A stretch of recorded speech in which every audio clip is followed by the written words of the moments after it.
जी अस्सलाम वालेकुम स्टूडेंट्स, क्या हाल चाल है जी आपके? सब खैरियत से हैं? स्टूडेंट्स, आज हम बात करेंगे एक बहुत अच्छा क्वेश्चन जो प्राइसिंग का क्वेश्चन है। हीट कंपनी, ये आपका जो क्वेश्चन है ये सीआर का क्वेश्चन है, आपका स्टडी आपसे। और इस क्वेश्चन के अंदर आपकी लर्निंग कर्व थ्योरी, उसकी एप्लीकेशन, इसके साथ साथ आपकी जो डिमांड फंक्शन इक्वेशन है उसको बनाना, और उसके बाद हम बात करेंगे ऑप्टिमम प्रोडक्ट, ऑप्टिमम क्वांटिटी की और ऑप्टिमम प्राइसिंग की। और इसके साथ साथ हम कुछ थ्योरेटिकली बात करेंगे pricing strategy, market skimming strategy and price penetration strategy के हवाले से। तो स्टूडेंट्स, टोटल मार्क्स हैं इस क्वेश्चन के 20। पहली रिक्वायरमेंट में वो कह रहा है establish the demand function for the air conditioning units, 3 नंबर हैं इसके। Calculate the marginal cost for the each air conditioning unit after adjusting the labour cost as required by the note above, 6 marks हैं इस part के लिए। Determine the optimum price and the quantity to maximise the profit, इसके marks हैं 3।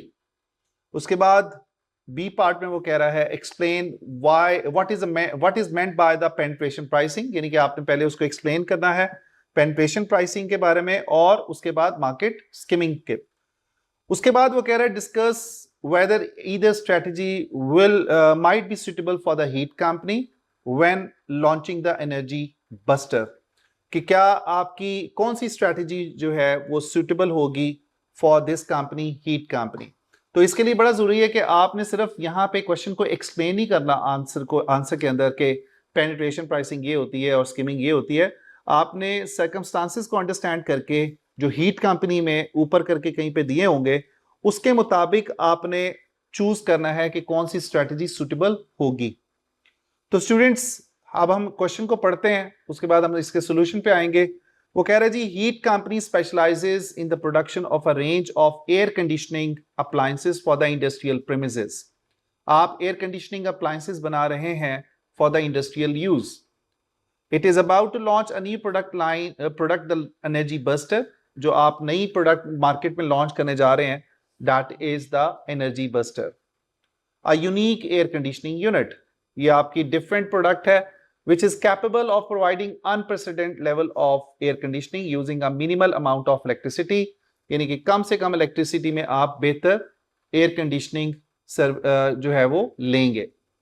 The technology used in Energy Buster is unique, so Heat Company has patented it to that no competitor can enter the market for 2 years. तो आपने 2 सालों के लिए इसके ऊपर अपने ब्रांड को पेटेंट करवाया है, अपना नाम पेटेंट करवाया है, और कोई मार्केट में नहीं आ सकता।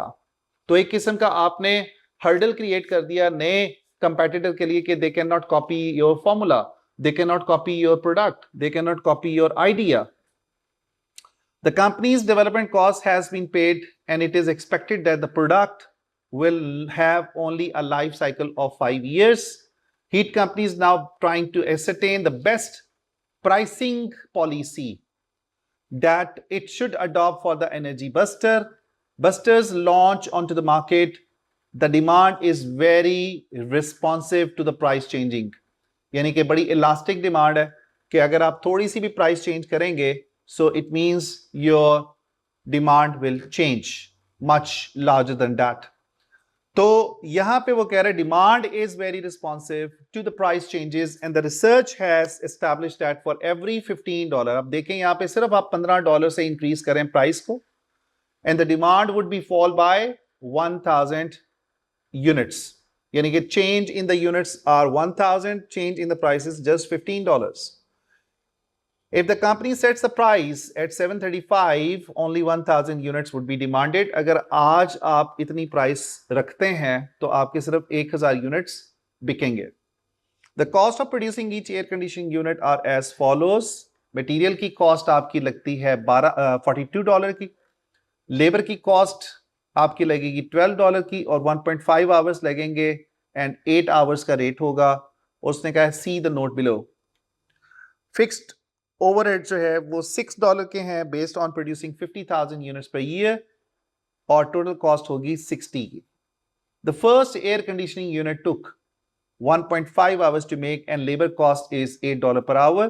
95% लर्निंग कर्व एग्जिस्ट, आपको लर्निंग रेट दिया गया है in relation to the production of the unit, although the learning curve is expected to finish after 100 units. अब स्टूडेंट्स ये क्या चीज है, ये आपकी स्टेडी स्टेट के बारे में बता रहा है कि आपकी जब लर्निंग जो है, आप जब 100 यूनिट्स बनाएंगे या 100th यूनिट बनाएंगे तो आपकी लर्निंग स्टॉप हो जाएगी. इट मींस कि जो टाइम आप 100 पे ले रहे हैं वही आप 101 पे लेंगे, वही आप 102 पे लेंगे. Heat company management have said that any price decision about the energy buster should be based on the time it takes to make the 100th of the product. यानी कि जो टाइम आपका 100 के लिए हमने कैलकुलेट करना है, the time for the 100th AC.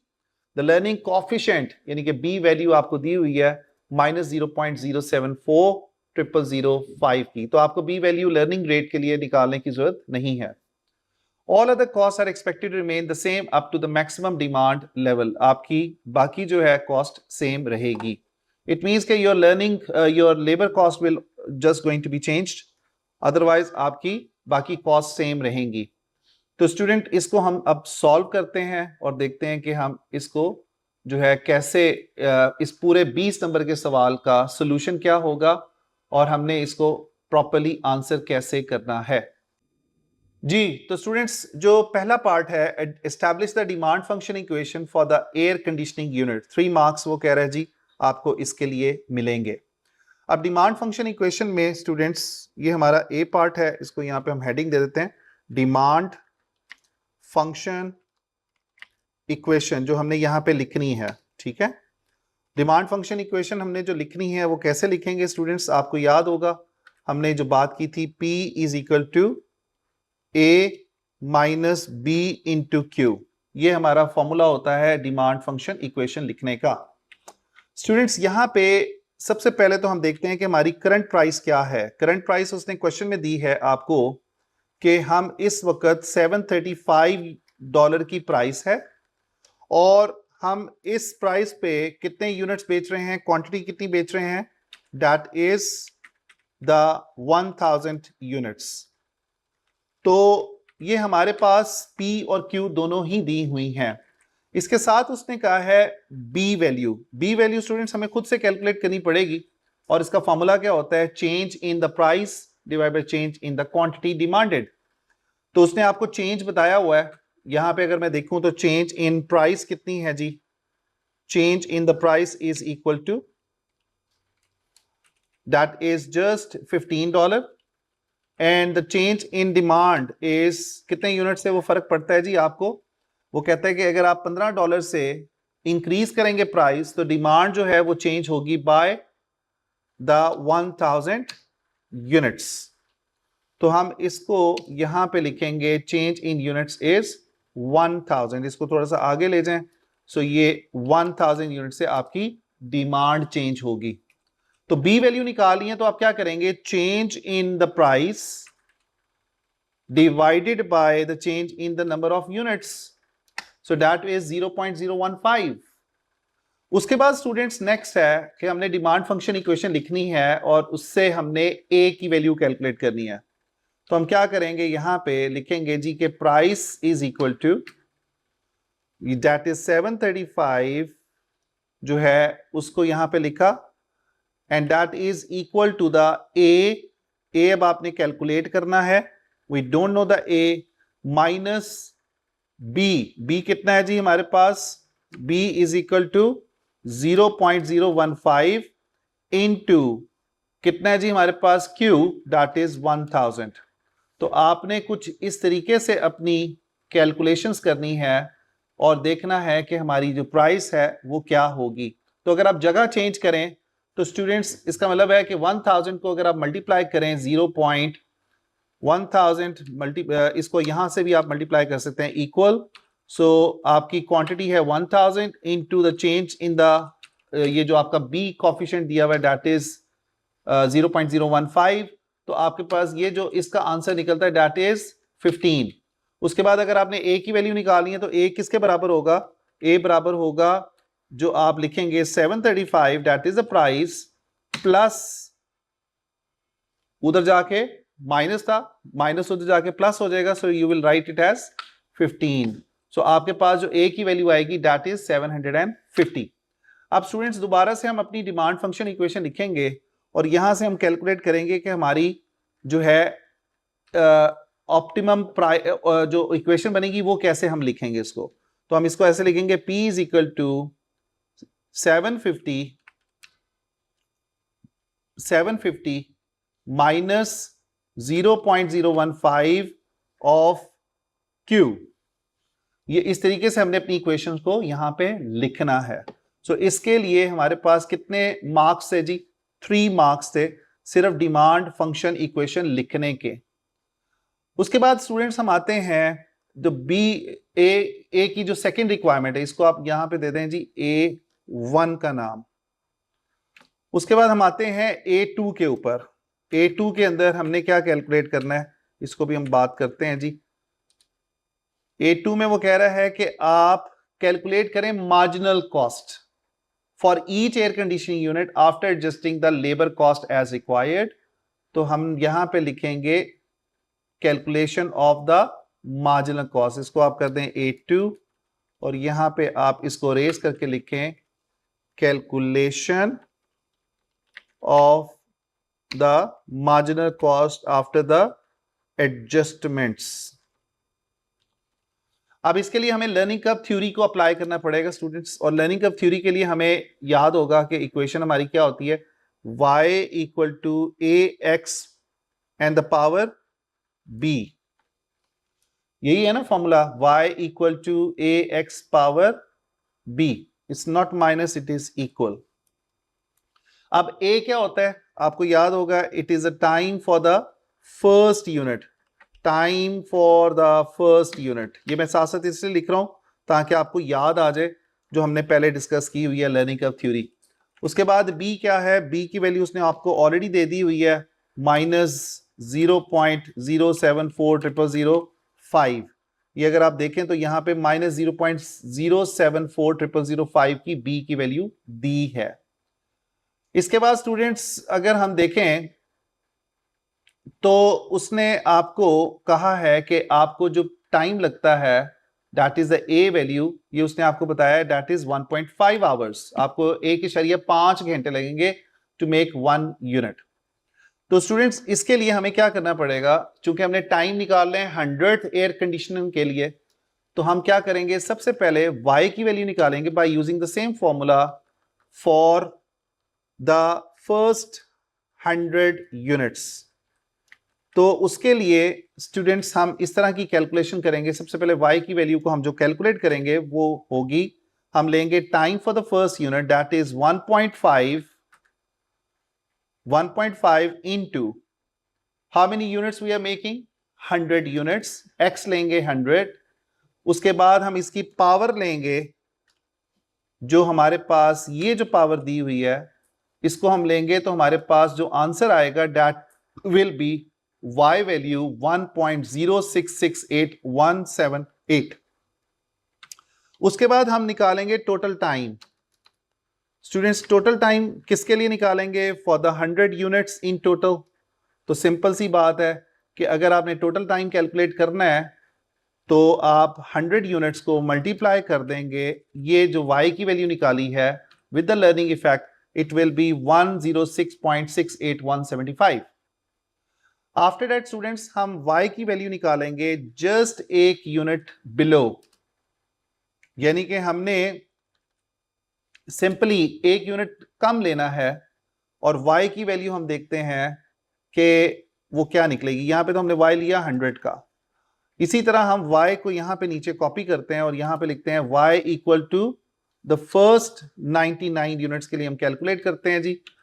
तो क्या से हम लिखेंगे इसको, उसी तरह 1.5 इंटू 99 और उसके बाद पावर लेंगे, b की वैल्यू वही रहेगी -0.075।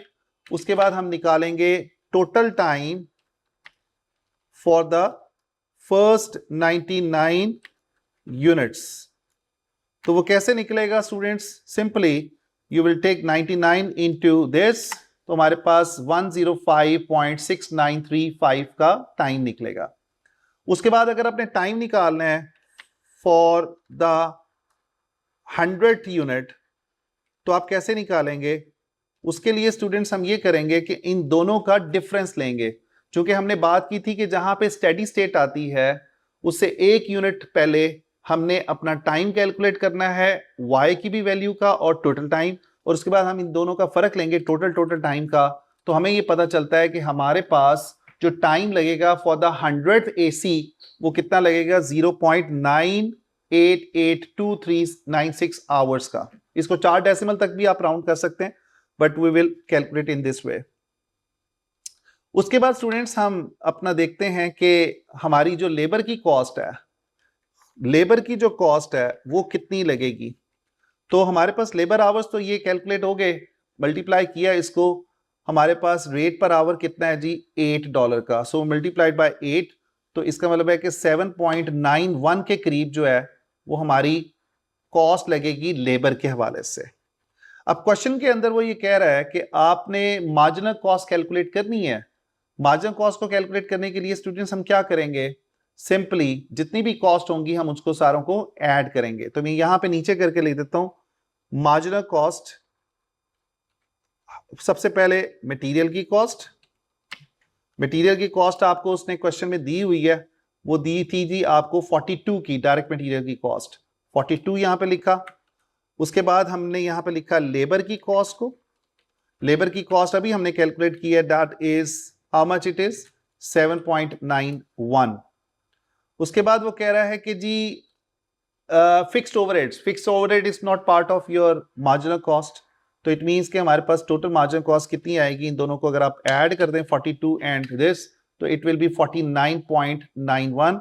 तो ये हमारा एक कॉन्सेप्ट जो था कि हमने लर्निंग कर्व थ्योरी को कैसे अप्लाई करना है इन दिस क्वेश्चन, तो ये सॉल्व हो गया है।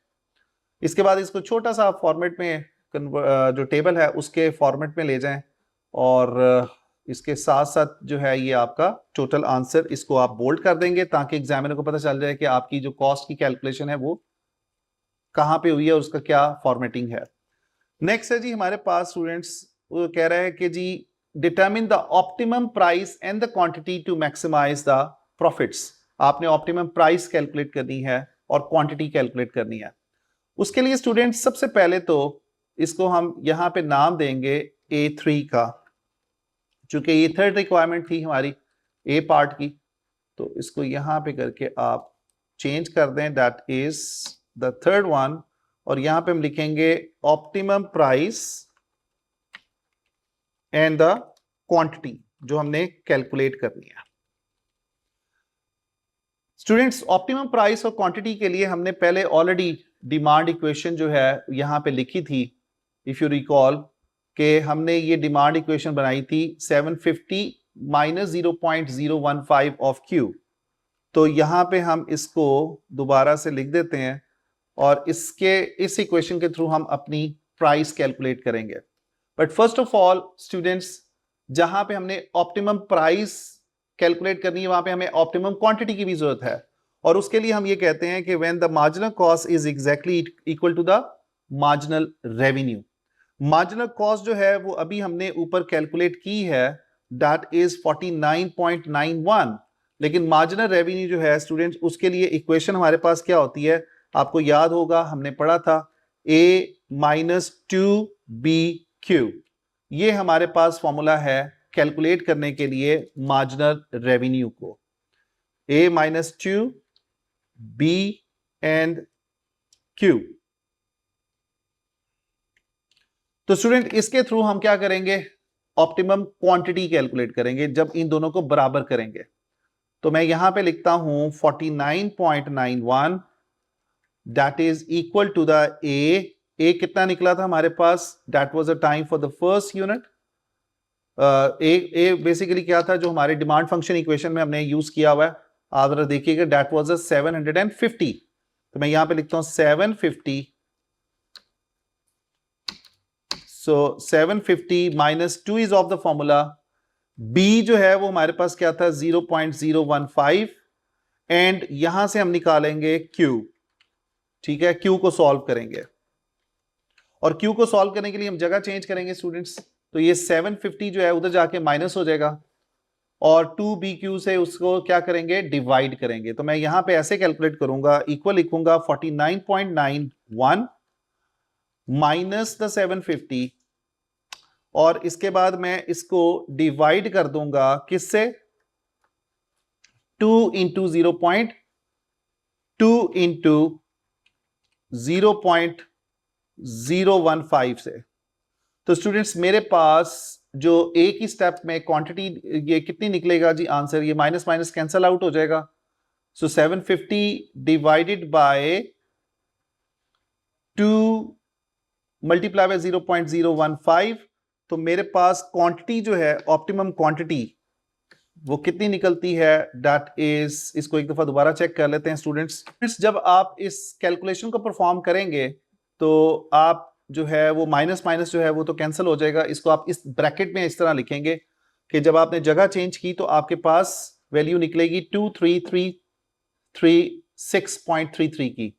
अगर आप इसको पूरा राउंड करेंगे तो दैट विल बी 23,336। इसको हम क्या बोलेंगे, दैट इज आर क्यू।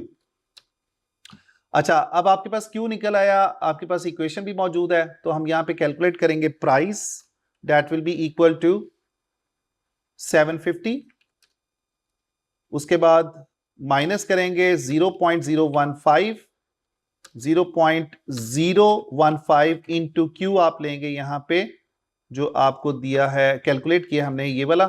सो हमारे पास जो ऑप्टिमम प्राइस निकलेगी दैट विल बी $400।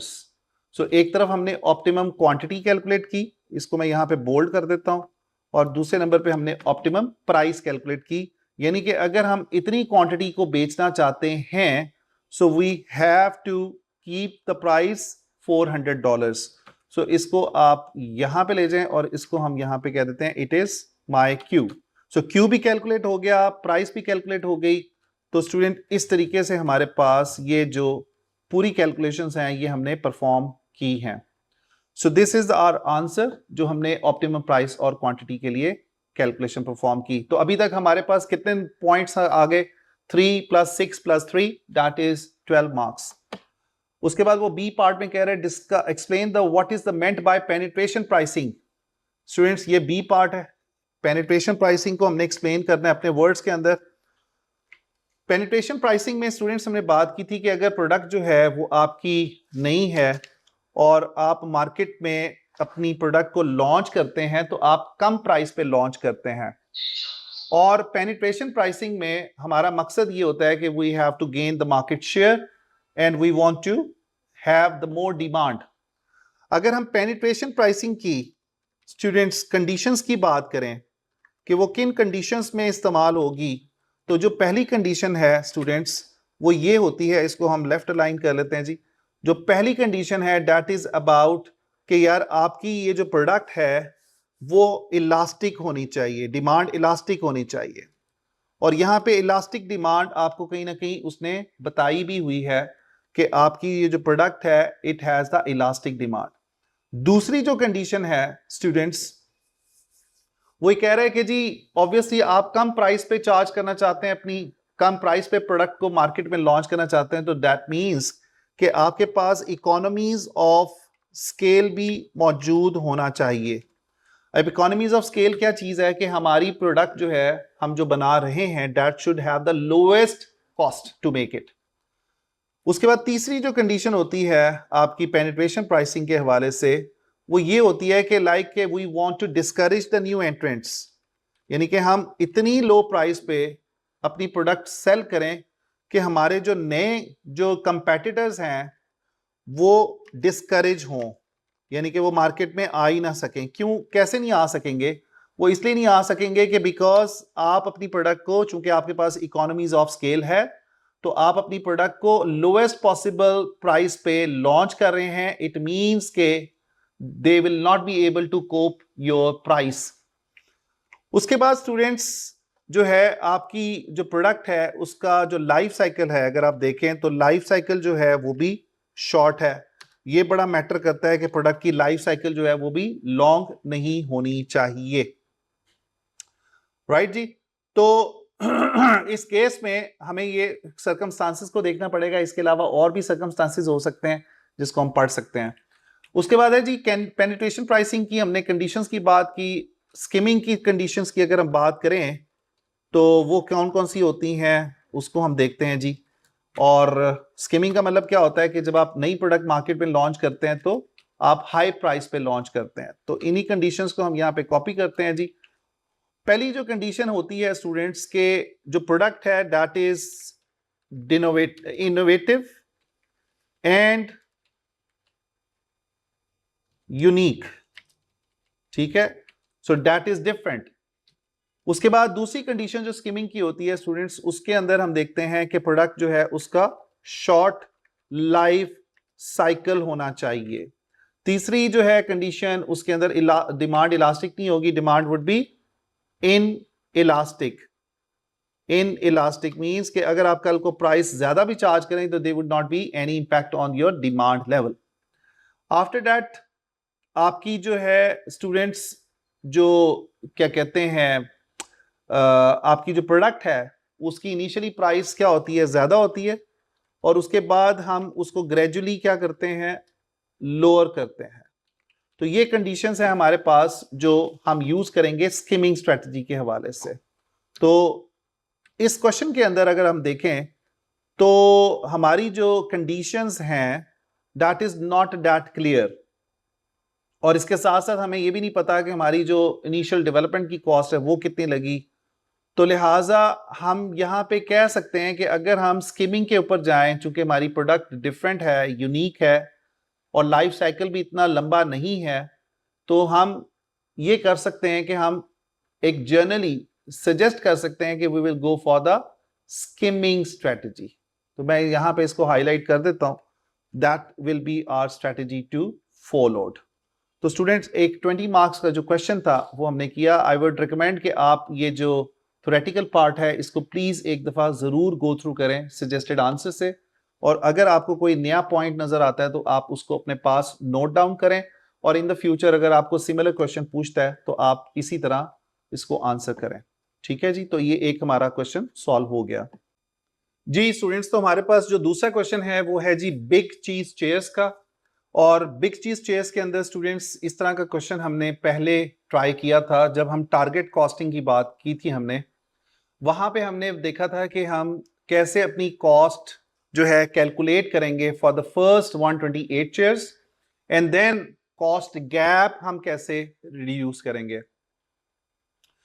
इसके बाद स्टूडेंट्स इस क्वेश्चन को मैं एक दफा दोबारा से पढ़ लेता हूं, चूंकि ये learning curve with target costing का सवाल है, और ये आपकी जो एग्जाम किट है कैप्लन की उसके अंदर 282 जो है ये क्वेश्चन नंबर है। तो यहां पे मैं लिख भी देता हूं, that is question number 282 in the Kaplan exam kit. तो इस क्वेश्चन को आपने प्लीज एक दफा अच्छे तरीके से आपने इसको सॉल्व करना है। रिक्वायरमेंट वो कह रहे हैं calculate the average cost for the first 128 chairs, यानी कि 1 से लेके 128 कुर्सियों तक अगर आप बनाते हैं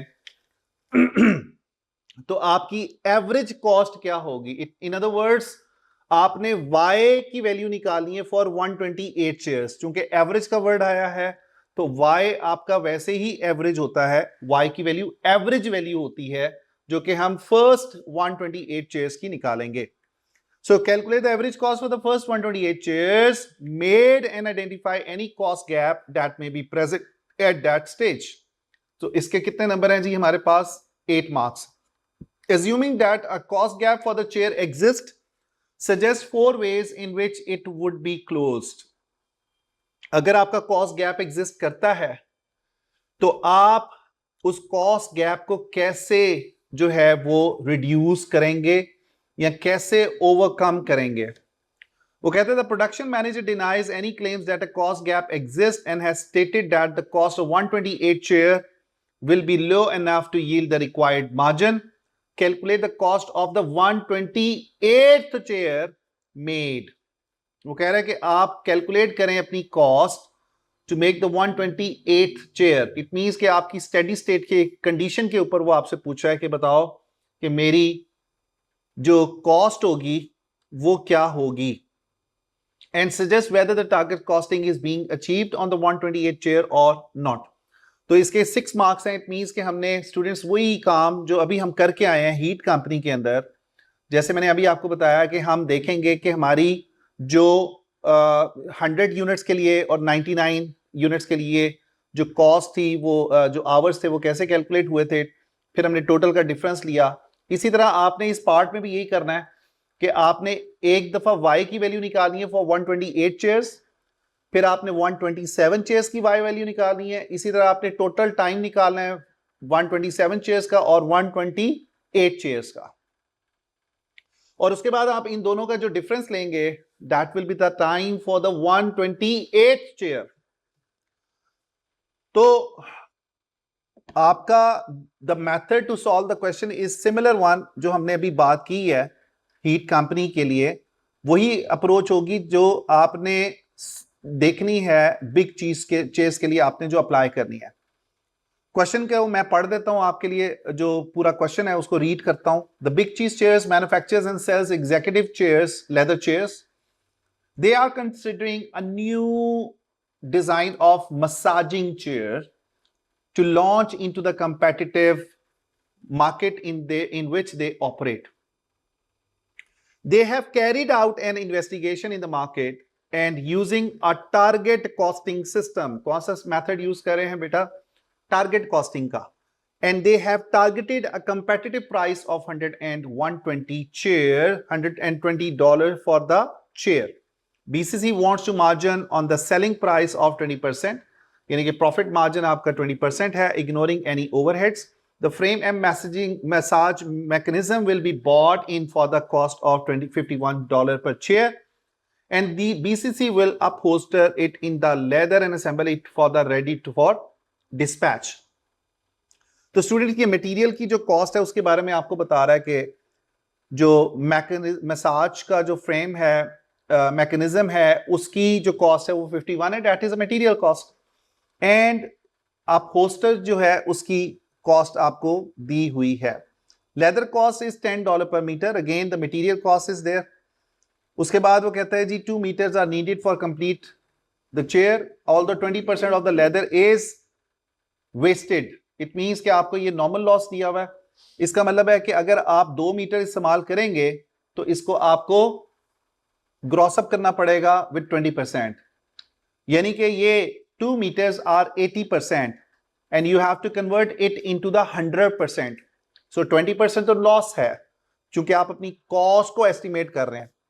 तो ये इस तरह की एग्जांपल हमने पहले नोट्स में भी डिस्कस की थी कि हमने अपने अगर लॉस होता है तो हम बजट जब बनाते हैं, एस्टिमेट बनाते हैं, तो हम अपने नॉर्मल लॉस को भी, अपने लॉस को भी इंक्लूड करते हैं।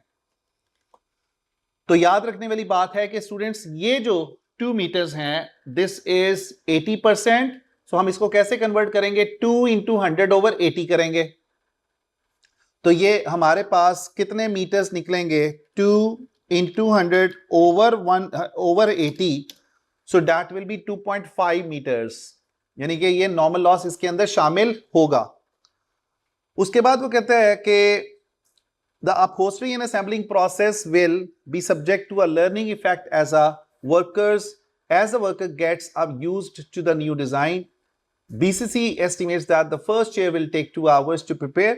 It means कि A value दी हुई है आपको, and the learning rate is 95%. The learning improvement will stop once 128 chairs have been made, and the time for the 128 chair will be the time for all the subsequent chairs. The cost of the labor is $15 per hour.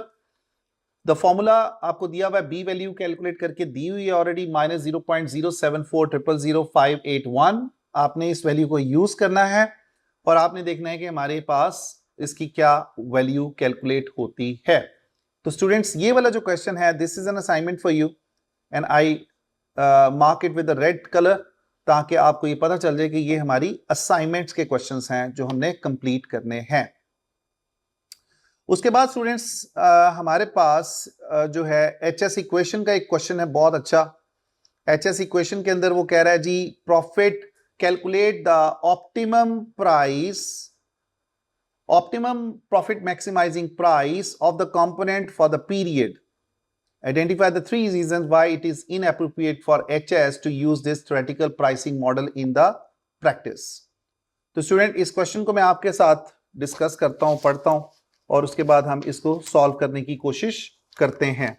आपने big cheese chairs का जो question है उसको आपने जरूर try करना है और अगर कोई प्रॉब्लम आती है तो मेरे से जरूर डिस्कस करना है.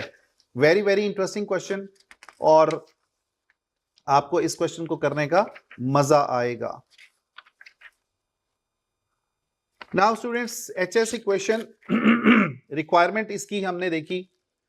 Calculate the optimum product profit maximising selling price, यानी कि जो काम हमने हीट कंपनी के सवाल में किया था, ऑप्टिमम प्राइस हमने कैलकुलेट की थी, यहां पे भी हमने ऑप्टिमम प्राइस ही सॉल्व करनी है, कैलकुलेट करनी है.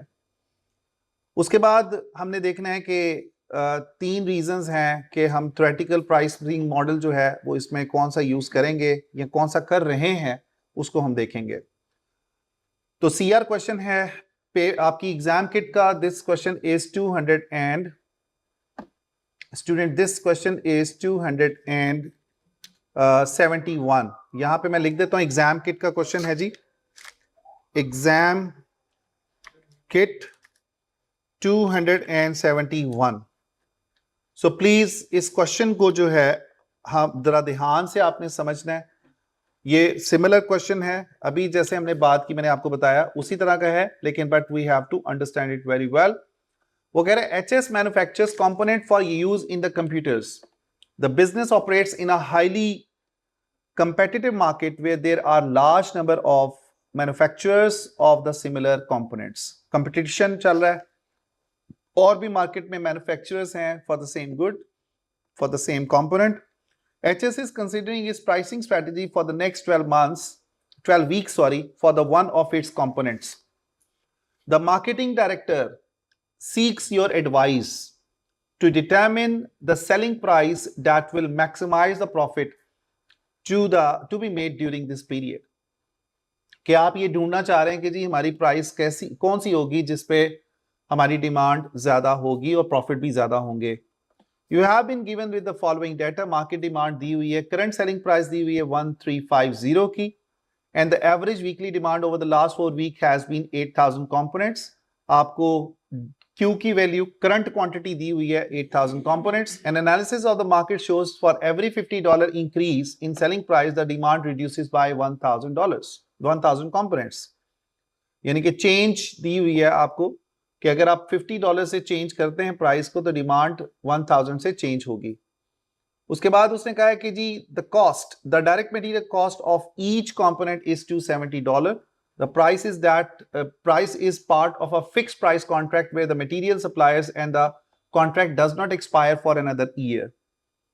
Production labor and conversion cost together with the other overhead cost and the corresponding output volumes have been collected for the last 4 weeks and there are as follows. आपको यहाँ पे output और cost दी हुई है labor and overheads की. ये labor and conversion cost दी हुई है together with the overheads. So students, no significant change in the cost behavior are expected over the next 12 weeks. So there is no change for that. यहाँ पे उसने आपको ये information भी provide की हुई है. तो स्टूडेंट इस क्वेश्चन के लिए एक तो चीज है कि सबसे पहले हमें ऑप्टिमम प्राइस और ऑप्टिमम क्वांटिटी कैलकुलेट करनी है. और इसके लिए मैं क्या करता हूं कि मैंने जो आपके साथ ये जो डिमांड फंक्शन इक्वेशन वाली चीजें हैं, इसी सारे को हम यहाँ पे कॉपी करते हैं और इसको ले जाते हैं HS इक्वेशन के अंदर.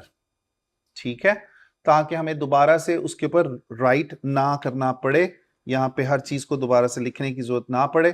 तो मैं इसी को यहाँ पे लेके जाता हूं. ओके, इसको Ctrl+Z करके ऊपर करके हम पेस्ट करते हैं. ठीक है, अब हम जो इसका दूसरा पार्ट था, जो दूसरा पार्ट हीट कंपनी के अंदर हमने सॉल्व किया था, आपको याद होगा, that was about the calculating the marginal cost या ऑप्टिमम प्राइस जो हमने कैलकुलेट की थी. तो ऑप्टिमम प्राइस के लिए हमने ये वाला जो सारा काम किया था उसी को हम यहां से कॉपी करते हैं और ले जाते हैं HS के क्वेश्चन के अंदर. यहां पे जाके हम इसको प्लेस कर देते हैं. ठीक है।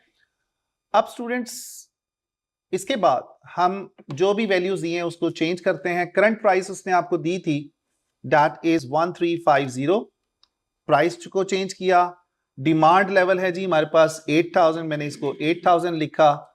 बी की वैल्यू कैसे कैलकुलेट होगी? चेंज इन प्राइस उसने कहा है कि अगर आप 15 से अपनी जो है 50 से, सॉरी, प्राइस अगर आप 50 से चेंज करते हैं तो डिमांड विल चेंज बाय 1000। तो इसके मतलब क्या हुआ कि मेरी जो बी की वैल्यू है that will B 0.05। Obviously it will be negative because inversely proportionate है।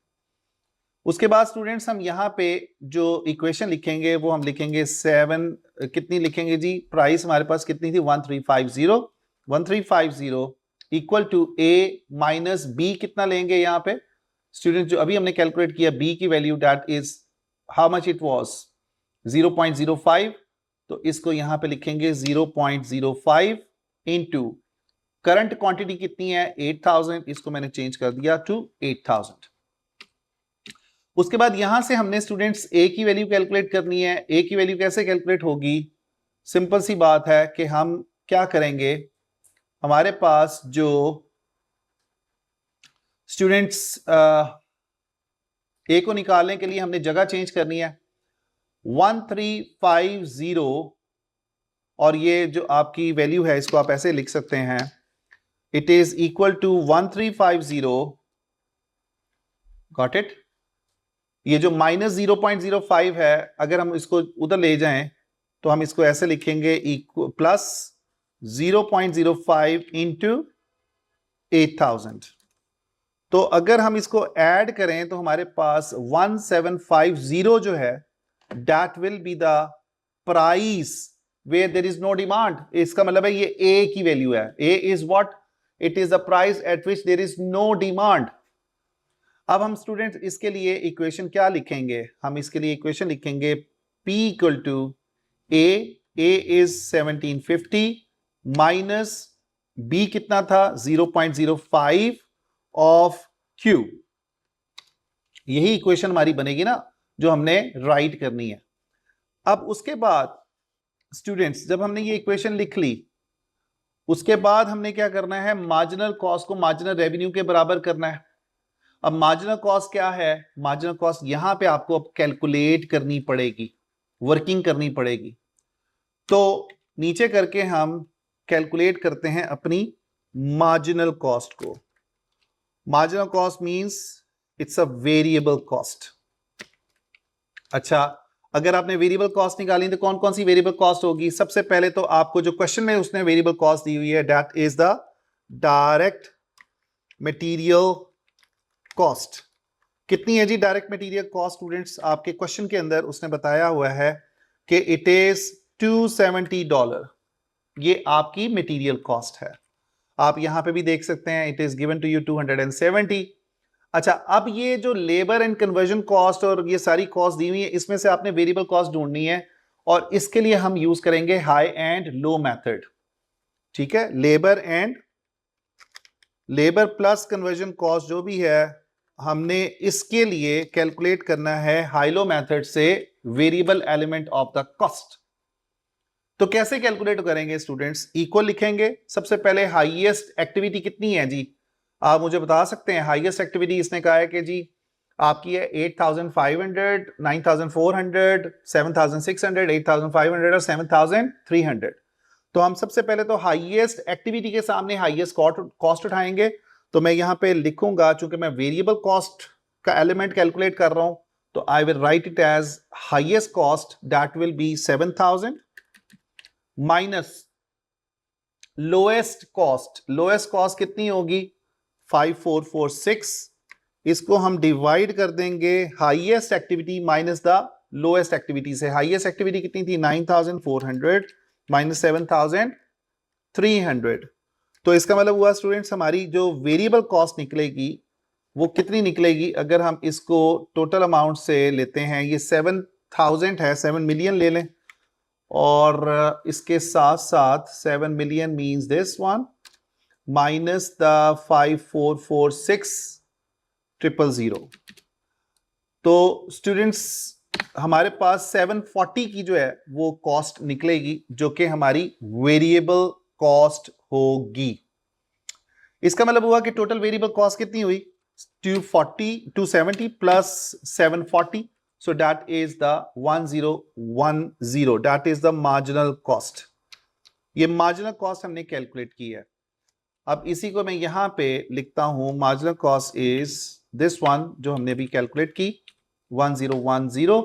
उसके बाद स्टूडेंट्स हमने कैलकुलेट करना है अपना when we equate the marginal revenue is equal to the marginal cost. तो हम इसको यहां पे कैसे लिखेंगे, हम इसको ऐसे लिखेंगे 1750 that is the A value minus 2 into B that is 0.05 of Q. अब यहां से आपने Q की वैल्यू को डिटरमिन करना है। Q की वैल्यू कैसे कैलकुलेट होगी स्टूडेंट्स, हम सिंपली क्या करेंगे, हम अपनी इस कॉस्ट को डिवाइड कर देंगे, उधर जाके ये माइनस होगी और हम इसकी तरह जगह चेंज करके देखेंगे कि हमारे पास क्वांटिटी कितनी निकलती है और प्राइस क्या निकलेगी। इसको बाय द वे जब हम इसको सॉल्व करेंगे तो हमारे पास जो क्वांटिटी का जो आंसर आएगा दैट विल बी 7400। जब हम 7400 एंटर करेंगे तो हमारे पास ऑप्टिमम प्राइस जो है वो कैलकुलेट होगी, और ऑप्टिमम प्राइस कैलकुलेट करने के लिए हम क्या करेंगे, 1750 that is the A value minus B that is 0.05 and multiply करेंगे इसको 7400 से, तो हम देखते हैं कि हमारी प्राइस क्या बनेगी 1380 की। तो क्वांटिटी निकालने के बाद आपने ऑप्टिमम प्राइस भी कैलकुलेट की दैट इज 1380। तो स्टूडेंट इस तरीके से हमारे पास प्रॉफिट मैक्सिमाइजिंग प्राइस भी निकल आई और क्वांटिटी भी निकल आई। आफ्टर दैट स्टूडेंट्स जो इसका बी पार्ट है उसके अंदर वो क्या कह रहा था, identify and explain three reasons why it would be inappropriate for HS to use this theoretical pricing model in practice। के क्या रीजंस हैं कि ये आपके लिए प्रैक्टिकली इस्तेमाल नहीं हो सकता मॉडल। तो स्टूडेंट्स ये जो मॉडल है it depends on the market demand. तो अगर आपकी जो मार्केट की डिमांड है, अगर डिपेंड करता है कि आपका मार्केट में हालात क्या हैं, कौन सी सिचुएशन है, मोनोपोली की है, आपकी ओलिगोपोली की सिचुएशन है, आपकी कंपटीशन की सिचुएशन है, या आपकी मोनोपोलिस्टिक कंपटीशन की सिचुएशन है, तो ये demand will change according to the market structure और the market conditions, according to the market by the way. Second is कि हम यहां पे लीनियर रिलेशनशिप को एज्यूम करते हैं, लेकिन हर सूरत में आपका लीनियर रिलेशनशिप एग्जिस्ट कई दफा नहीं भी करता। तो लिहाजा हमें यह देखना है कि अगर ये लीनियर रिलेशनशिप एग्जिस्ट करता है फिर तो हम ये मॉडल अप्लाई कर सकते हैं। उसके बाद स्टूडेंट्स आपको डिटेल नॉलेज होना चाहिए इन प्रैक्टिस जो है, आपको एक्यूरेटली कई दफा ये कॉस्ट एक्यूरेटली कैलकुलेट हम नहीं कर सकते by using the demand equation. There might be other factors which can affect your optimum price and the optimum quantity. तो स्टूडेंट्स ये जो क्वेश्चन था ये हमने इसको सॉल्व किया, इसको भी मैं यहां पे ग्रीन कर रहा हूं। तो दो क्वेश्चंस हमने हीट कंपनी और एचएस इक्वेशन दो क्वेश्चन हमने सॉल्व किए हैं। इसके बाद स्टूडेंट्स हमारे पास एक क्वेश्चन है टीआर कंपनी का। टीआर कंपनी के क्वेश्चन में हम देखते हैं कि उसने हमसे क्या पूछा है।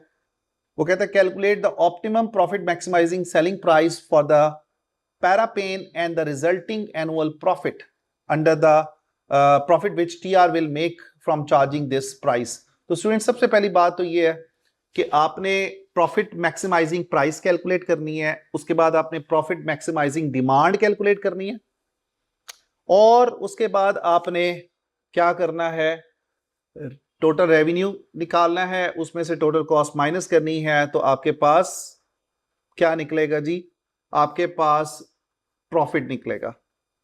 उसके बाद discuss and recommend whether market penetration और skimming would be the most suitable. इसके बारे में हम पहले बात कर चुके हैं। तो अगर आप इस क्वेश्चन को जरा पढ़ें तो आपको अंदाजा होगा कि ये क्वेश्चन भी एक मिक्स्ड है लर्निंग कर्व थ्योरी का और साथ साथ आपका जो क्या कहते हैं डिमांड फंक्शन इक्वेशन है उसका। तो आई कैन इजीली से कि it is similar as like the heat company question, similar almost the same, लेकिन सिर्फ फर्क ये होगा कि इस क्वेश्चन के अंदर उसने आपसे बैजेस के बारे में इंफॉर्मेशन दी हुई है, हम मेडिसिन जो बना रहे हैं वो बैजेस में बना रहे हैं, ठीक है। तो don't get be confuse with this, so you will try this question as an assignment because similar question is the heat company. तो इसको भी मैंने रेड मार्क कर दिया है आपके लिए। So heat company and the T company, T R company by the वे, ये आपका जो क्वेश्चन था ये आपका क्वेश्चन है जी स्टडी हब का, तो you can try this question also. उसके बाद हमारे पास जो स्कप्लर कंपनी का एक क्वेश्चन है, स्कप कंपनी का क्वेश्चन है आपका मल्टीपल टास्क क्वेश्चन या ओटी केसेस का क्वेश्चन है।